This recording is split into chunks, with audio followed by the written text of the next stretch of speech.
Good day everyone, I am Tricia or LALOSA and I will be reporting about virtual organization, which is still under the topic about creating effective organizational design.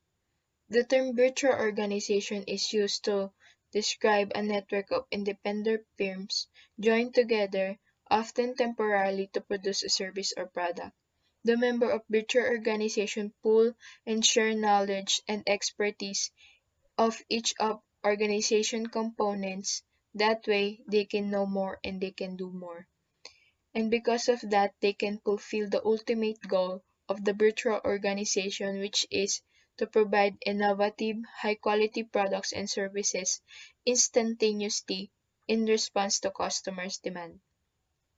And just like a computer's ability to appear to have more storage capacity than it really possesses, it is what we call virtual memory. Similarly, by assembling resources from a variety of entities, a virtual organization may seem to have more capabilities than it really possesses. Virtual organization need not to be permanent, and participating firms may be involved in multiple alliances, meaning for as long as each firm complements and benefits one another, they can make multiple alliances as much as they like for as long as they can handle the responsibilities. And also, the percentage of activities that jointly perform with partners may vary significantly from alliance to alliance.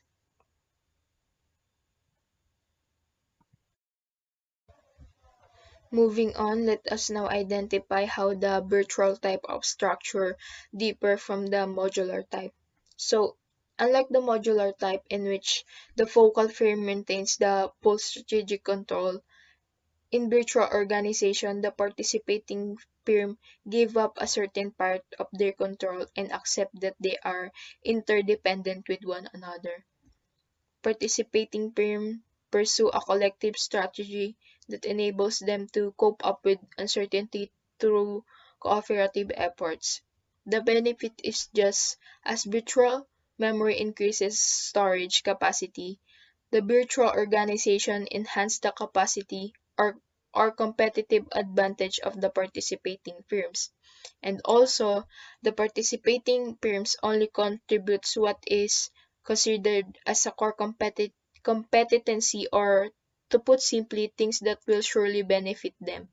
And in addition to this linking set of organization and virtual organization, firms can create internal virtual organization wherein even if individual is not located close to each other and might not have the same traditional practices, they can still join together in a virtual team. This team may be permanent but often flexible that is needed because business is also needs to evolve.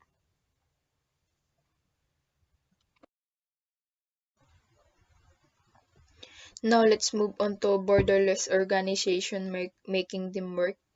It is all about designing an organization that is simultaneously support the requirements of an organization strategy and can be effectively implemented by people. And for manager, that is something that is hard to do. And the most effective solution is usually combination of organizational structure, that is to outsource value to reduce cost and increase quality, or engage to multiple alliances to take advantage for the benefit of the firm. When a company faces different types of problem like external pressure, scarcity, and declining performance, it tends to focus internally, and that is maybe the right time or appropriate time for manager to analyze their value chains and evaluate what type to use or what to adapt from organizational types. And in this section, we will address two issues managers need to be aware of as they work to design an effective boundaryless organization. First is Managers need to develop mechanisms to ensure effective coordination and integration. Second is managers need to be aware of benefits and costs of developing strong and long-term relationship with both internal and external stakeholders.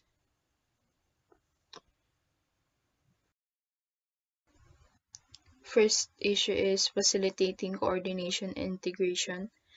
This only means that achieving coordination and integration is very vital to maximize the full potential of an organization. Teams are key building blocks of new organization forms, and teamwork requires new and flexible approaches to coordination and integration.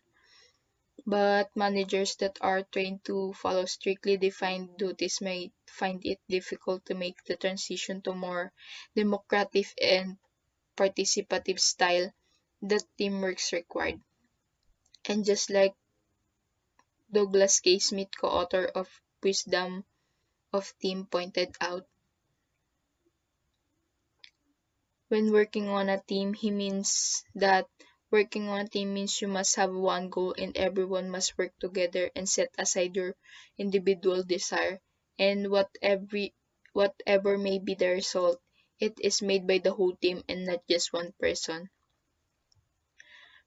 And within the framework of an appropriate organizational design, managers must select a mix and balance tools and techniques to facilitate effective coordination and integration of key activities. Some of the factors must be considered include common culture and shared values, horizontal organizational structure, communication and information technologies, human resource practice.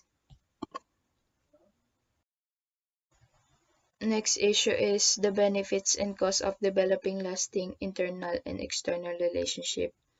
Successful boundaryless organizations rely heavily on relational aspect of organization rather than relying on strict hierarchical and bureaucratic system. These firms are flexible and coordinate action by leveraging shared social norms and social relationship between both internal and external stakeholders. At the same time, it is important to acknowledge that relying on relationship can have both positive and negative effects.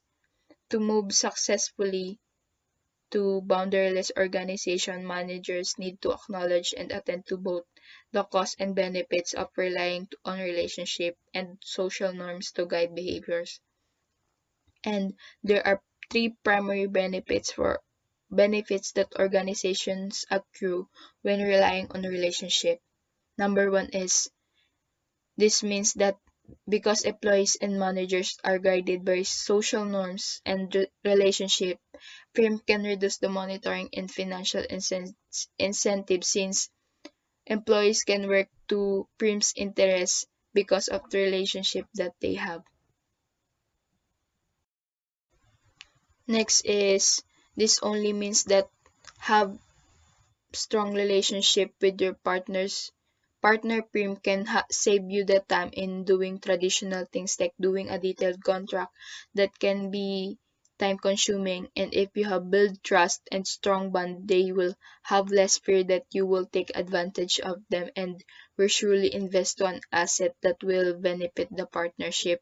And last one is this only means that firms with strong relationship with their partners are going to look for solutions that not only benefit themselves but also provide equitable benefits and limited downside for the partnering firms. While there are numbers of benefits with using relation view, they can also be substantial costs. Number one is this only means that as relationship deepers, firm more likely to make decisions that couldn't benefit the firm since those decisions may harm the employees or partnering firms. Second is, in these circumstances, there are no legal means of bureaucratic rules to guide decision making. Thus, when firm face a difficult decision where there are differences of opinion about the best course of action, the ultimate choice made are often driven by inherent power of the individual and firms involved. And last, This only means that since in making decision is strongly driven by level of connection the person or supplier has, they are limiting the likelihood that new innovative ideas will enter coming from the new firms because they don't have the social connection. Now let's move on to another organizational design which is ambidextrous organizational design. The concept of this organizational design which incorporates two contradictory challenge faced by today's manager. First, manager must explore new opportunities and adjust to volatile markets in order to avoid compliances. They must ensure that they maintain adaptability and remain proactive in expanding and modifying their product market scope to anticipate and satisfy market conditions. Such competencies are especially challenging when change is rapid and unpredictable. Second one is manager must also effectively exploit the value of their existing asset and competencies.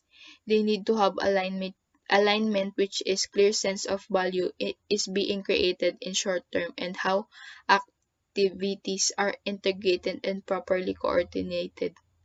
Firms that active both adaptability and alignment are considered ambidextrous organizations, aligned and efficient in how they manage today's business but flexible enough to change in the environment so that they will prosper tomorrow.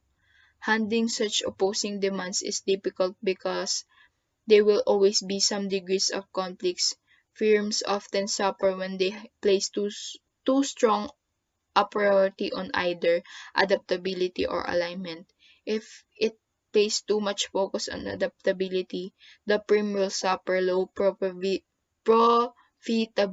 in short term. If managers directs their effort primarily at alignment, they will likely miss out on promising business opportunities. In ambidextrous organizations, key design attributes you will see the study of Charles O'Reilly and Michael Tushman. This provides insight into how some firms were able to create successful ambidextrous organization design. And this study will also answer why was the ambidextrous organization the most effective structure. Why was the ambidextrous organization the most effective structure? The study found that there were many factors. A clear and compelling vision, consistently communicated by company senior management team, was critical in building the ambidextrous design. The structure enables cross-fertilization while avoiding cross-contamination. The tight coordination and integration of the managerial levels enables the newer units to share important resources from the traditional units such as cash, talents, and expertise. Such sharing was encouraged and facilitated by effective reward system that emphasizes overall company goals. The organizational separation ensured that the new units distinctively processes, structures, and cultures were not overwhelmed by the forces of business as usual. These established units were shielded from the distraction of launching new businesses, and they continued to focus all of their attention and energy on refining their operation, enhancing their products, and serving their customers. Next is strategic leadership, creating a learning organization and an ethical organization. This topic provides insight into the role of strategic leadership in managing, adapting, and coping in the face of increased environmental complexity and uncertainty. First, we define leadership and its three independent activities: setting a direction, designing the organization, and nurturing a culture dedicated to excellence and ethical behavior. Leadership, three interdependent activities. Leadership is the process of transforming organization from what they are to what the leader wants. leader would have them become. Doing the right thing is becoming increasingly important. Many industries are declining. Global village they are declining. The global village is becoming increasingly complex, interconnected, and unpredictable, and product and market life cycles are becoming increasingly compressed. Despite the importance of the right thing, leader must also be concerned about doing things right. Charan and Colvin strongly believe that execution, that is, the implementation of strategy, is also essential to success. Thus, leaders are change agents whose success is measured by how effective they formulate and implement a strategic vision and mission. First one, as you can see on the graph, is setting a direction. Setting a direction, a holistic understanding of an organization's stakeholders requires an ability to scan the environment to develop a knowledge of all the company's stakeholders and other salient, salient environmental trends and events. Managers must integrate this knowledge into a vision of what the organization could become, and using a strategic vision provides many benefits: a clear future direction, a framework for organization mission and goals, and enhance employees' communication, participation, and commitment. Next is designing the organization. At times, almost all leaders have difficulty implementing their vision and strategies. Such problems may stem from the variety of sources, as you can see on the 4 bullets on my PowerPoint presentation.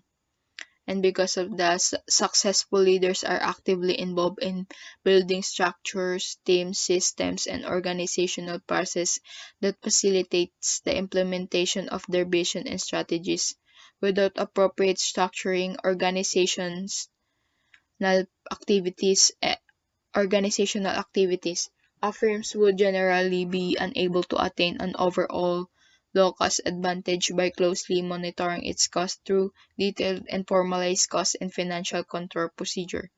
With regards to corporate level strategy, a related diversification strategy would necessitate reward system that emphasizes behavioral measure because interdependence among business units tends to be very important. In contrast, reward system associated with an unrelated diversification strategy should rely more on financial indicators of performance because units are relatively autonomous. Next is designing the organization. At times, almost all leaders have difficulty implementing their vision and strategies. Such problems may stem from the variety of sources, as you can see on the 4 bullets on my PowerPoint presentation. And because of that, successful leaders are actively involved in building structures, teams, systems, and organizational process that facilitates the implementation of their vision and strategies. Without appropriate structuring, activities organizational activities, firms would generally be unable to attain an overall low-cost advantage by closely monitoring its cost through detailed and formalized cost and financial control procedure. With regards to corporate level strategy, a related diversification strategy would necessitate reward system that emphasizes behavioral measure because interdependence among business units tends to be very important. In contrast, reward system associated with an unrelated diversification strategy should rely more on financial indicators of performance because units are relatively autonomous. Last is nurturing a culture committed to excellence and ethical behavior. Organizational culture can be effective means of organizational control. Leaders play a key role in changing, developing, and sustaining an organization culture In sharp contrast, leader can also have a very determined effects on a firm's culture and ethics. Managers and top executives must accept personal responsibility for developing and strengthening ethical behaviors throughout the organization. They must consistently demonstrate that such behavior is central to the vision and mission of the organization. Several elements must be presented and reinforced for the firm to become highly ethical, including role models, corporate credos, and codes of conduct, reward and evaluation system, and policies and procedures. That's all. I hope you learned something from this report. That's all. Thank you.